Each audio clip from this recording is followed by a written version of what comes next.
Երբեմն հարցազրույցների ժամանակ, երբ ինչ-որ մեկը մի ֆանտաստիկ բան է ասում, նրան ընդհատում ու ասում են. այսպիսի մի պատմություն կա, որտեղ ասվում է, դե դու էլ ասա էլի։ Խոսքն ասում են, բայց ամբողջ պատմությունը կիսատ են թողում։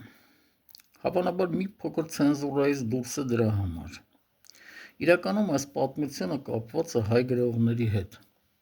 Մի քանի գրող երբ հանդիպում են Ավետիքի Սահակյանի հետ, որոշ ժամանակ զրույցից հետո տողատակերով խոսք են բացում սեռական կյանքից։ Իսահակյանն ասում է, թե արդեն տարիքն այն չի, մարդ այդ ուղղությամբ այլևս չի մտածում։ Գրողներից մեկն ասում է. վարպետ, բայց Դերենիկ Դեմիրճյանն ասում է, որ ինքը ամեն օր այդ գործով է զբաղվում։ Իսահակյանն ասում է, դե դու էլ ասա էլի, ինչ կլինի որ։